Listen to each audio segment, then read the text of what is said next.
Hey there, welcome back. So there's a well-known parable about 6 blind men who come upon an elephant and each experience it very differently. One man feels the tail and says, "Hey guys, it's a rope." And another feels the tusk and says, "What are you, crazy? It's a spear." And then there's another guy who feels the elephant's legs and says, "You guys are both nuts, it's a tree." And so on the men go, each holding firm that his viewpoint is correct and the others are completely wrong. They can only see their perspective and they're unable to consider that others may have a completely different view for a good reason. Think about the last time you fundamentally disagreed with someone about something really important to you. You have very strong convictions and you're firmly entrenched in your perspective on immigration, abortion, gay rights, pick a topic. You not only vigorously defend your position, but you also try your best to convince that other person to see it your way. And it's more likely than not, that other person is doing exactly the same thing. Perhaps at the end of the conversation, the only thing you accomplished is that you both walk away thinking the other person is an idiot. Sound familiar? Social scientists are exploring this concept called intellectual humility to determine how being so firmly entrenched in rightness impacts our ability to communicate, collaborate, and learn.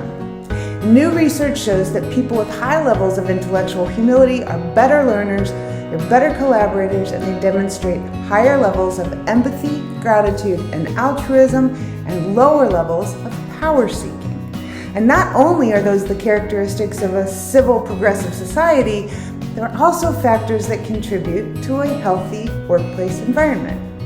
People who are able to work together on a team with an openness for alternative perspectives are much more productive than teams comprised of members firmly entrenched in their own views. Leaders who exhibit low intellectual humility aren't open to new ideas, and they may even be defensive or hostile when their ideas are challenged. Do you know anyone like that? Because those are the folks that not only dilute the quality of ideas and stifle innovation, but they also significantly diminish employee engagement. Great leaders are not only willing to hear perspectives that may be very different from their own, but they actively seek them out because they know that it's this diversity of thought that is essential to growth. When we focus more on listening to opposing views rather than convincing someone of our own, we might learn that, like the blind men, sometimes it's good to check out the elephant from the other side.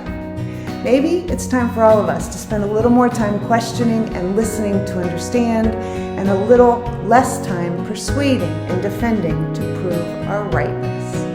If you want to learn more about intellectual humility, check out my recent blog post.